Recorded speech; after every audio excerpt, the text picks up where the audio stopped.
So Louise, tell me, like, how did your training and mindset like change during pregnancy? How did it have to change during pregnancy? I was probably the fittest, leanest, strongest, running the fastest that I'd ran for years, and I was just feeling so kind of driven and healthy, and literally the day that I found out I was pregnant, a couple of days later, I had a meeting with my consultant.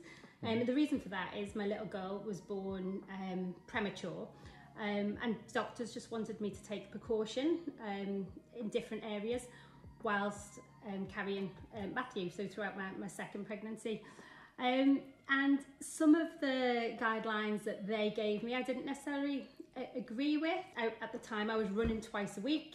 I was told not to run. I was lifting heaviest weights that I've ever lifted. I was told to really scale that back.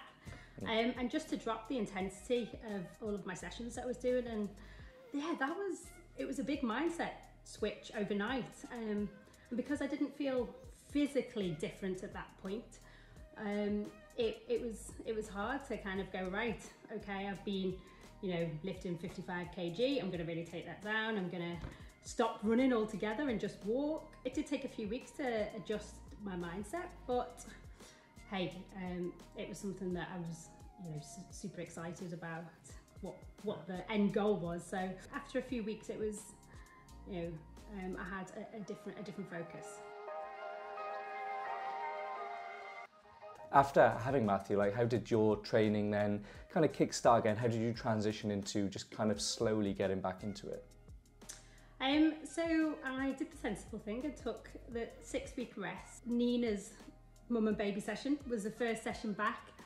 Matthew by my side, I was feeling ready to hit those girls, and yeah, I had a really good first session with Matthew and Nina. So that was kind of mid-February. I was turning 40 in the May time, so that was a nice kind of 3-month period to be able to define some goals. I like to throw myself really in the deep end and commit. So yeah, I had 5 things that I wanted to work on, and one was to get my squatting and deadlift my own body weight.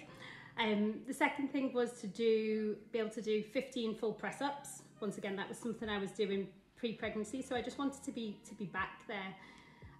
The third thing was to run a 10K in 50 minutes and to be back to pre-baby weight. My 5th goal was to be able to do a body weight pull-up. Okay. And literally about 2 weeks before falling pregnant, I was that close to doing a body weight pull-up. Me and Jamie then had to add resistance on and scale it back. So it was to be able to do a body weight pull-up. I bought a pull-up bar, had it hanging from my living room door. Yeah, so that was the 5th goal.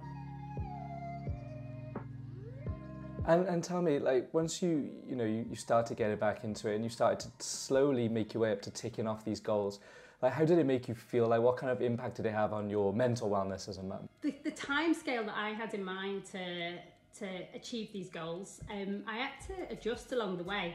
You know, I give myself, it was about 3 months. However, lots of things changed during that time. Sadly, one of my family members was really poorly at the time, and we spent a lot of my maternity leave travelling to and from the north to visit my father-in-law. Now my commitments just look very different. So I think just adjusting the time that I was able to achieve these goals was something that was important along the way. I was still doing as many sessions as I could. I was still kind of, you know, I set myself smaller goals, just making sure I was hydrated, making sure I was having a good breakfast, you know, doing press-ups when I could do press-ups.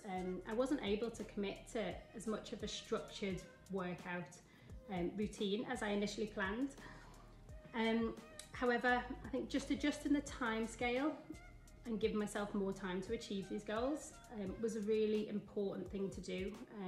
Otherwise, the goals turned into extra pressure rather than something positive. A really important lesson along the way is, you know, sometimes you can sit down and you can have the best intentions, but life is unpredictable. and just to work with that unpredictability is important. What tips do you have for new mums kind of going through that and then coming through pregnancy and coming back into exercise? I think number one is just to really be present in what you do. And one of the things I've started doing, which has really helped, is kind of in the evenings, my phone goes, it stays in the office. So it's out of the way, it's out of sight, which I think is really important. Sometimes I've tried to leave it on charge in a socket in the kitchen, and every time I walk past it, I'm like, oh, is there a message? Should I check? Why should I check? Why should I check? Yeah. You know, this is the 2 hours in the evening that I get to spend with my children, and that's really important.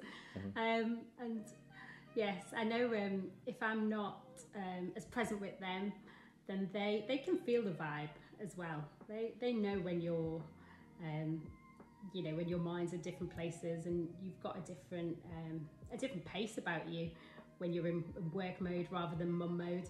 So I'm just trying to fulfill each role in a more present way. If I carve out 2 hours a week to train, I'm a better mum, I'm a better business partner, I'm a better wife, I'm a better friend.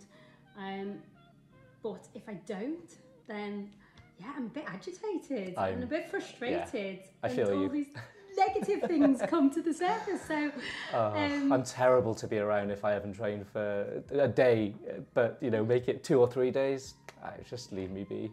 Yeah, like a little puppy. I need to be out walked, otherwise. Literally. The second thing that I've really been focusing on is having accountability for my training. So I've just started Rachel's Tuesday morning group PT session. Absolutely loving it. I like being with other people, and it's a scheduled session. It's in my diary, and I'll just turn up and do it. Because I have now signed up to the Movember race, that has encouraged me to start running. I realise I just need a goal or accountability. They're the two things. And if I haven't got either, then my training can just get put to the bottom of the pile. Absolutely, I think that's going to be really, really helpful. And thank you for taking the time, and good luck, obviously, training for Movember, and I'll look forward to seeing you there. Not looking forward to the 10K so much, but you know, we'll give it a go. Yeah, no, it's going to be fun. We'll draw a moustache on. You know, that helps you run faster. Absolutely. I'm sure it does. Like, yeah, a couple of miles an hour more for sure. Anyway, Louise, take care, and we'll speak very soon. Yeah, thanks for the catch-up, Jeff.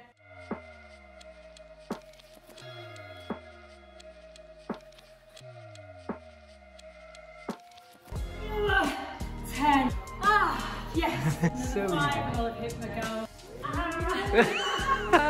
Sorry, I'm 5.2. Easy. Feels good. I'm back.